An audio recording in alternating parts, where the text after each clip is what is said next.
great to have a chance to talk to you because I have to tell you, The Crown is my favorite thing on Netflix. Yes. And not stop. And the thing is about it, I don't want to binge it because I want to savor it.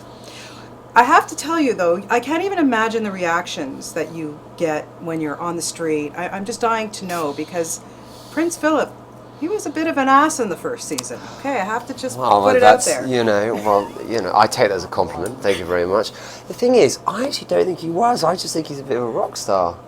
I love him. But, people are kind of into Prince Phillip.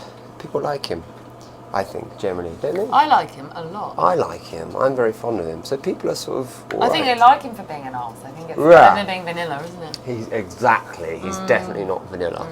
Definitely not. Well, and Princess Margaret as well. I mean, She's not vanilla. Okay, but these are, let's put it this way. These are people in real life who had to take a backseat to the Queen. There's just, it's the way it was. Okay. And it's not okay. So playing somebody who lived, is it a tough thing for you to play her, or are you just having so much fun with it?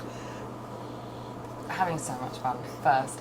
It was hard in the beginning. It was really daunting taking someone on that was real, just because I, for one, was like, what if everybody has so many memories of her and I'm nothing like her? And it's quite exposing and scary. And then you sort of do tons of research and you're with beautiful people that are, supporting in every way because we're all in it together. And then you kind of turn up, and I had to stop worrying that I was way taller than Claire and that Margaret wasn't, just kind of forget it and try and capture the spirit of who they were. And because her spirit is so wonderful and so fun, and the more I hear, the more I read, the more in love with her I am. And so that was a real gift. And then you kind of overcome the nerves just by focusing on who she was, essentially. Yeah. And Matt, for you, it's so beautiful. The sets, everything is just to perfection. I mean, do you ever, when you guys are on these sets, I can't even imagine what it's like to shoot a show like this. We're very lucky. I think that was one of the things that we were really conscious of, is when you look round at all the different sort of departments, you go, they're really on their game. Michelle Clapton, who did the costumes, top of her game. Ivana, that does the makeup, and just, from sort of department to department, really, people really working to a good high level. So it was very pleasing. Also, what's odd about the sets is as you go Martin on, Charles, you get he's so good. Yeah, he's amazing. He just won, didn't he, an Emmy?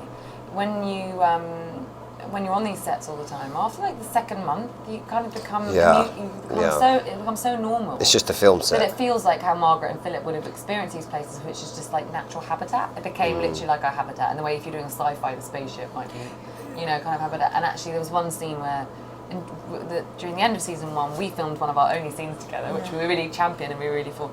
And do you remember there was all these like knights in armour? Like, all these coats of arms and like proper knight thing. And I remember thinking for a second, like, this is crazy. Like, this is such a tiny percentage of the population in the world who ever get to kind of live in that kind of, and so that then occasionally it sort of struck me that how unique and overwhelming. Overwhelming, and getting access to these people behind closed doors was really interesting as a human. Yes, definitely. Well, fans are going to really look forward to season 2. I can't even, because we really are going to focus a lot on the two of you, which is very, very exciting. And listen, just keep them coming, please. I just love this show so much. Thank you for your kind words. It's really nice. Fabulous. Of you to say so. Love it so much. Thank you, Toronto and Chicago. Yes, thank you so much.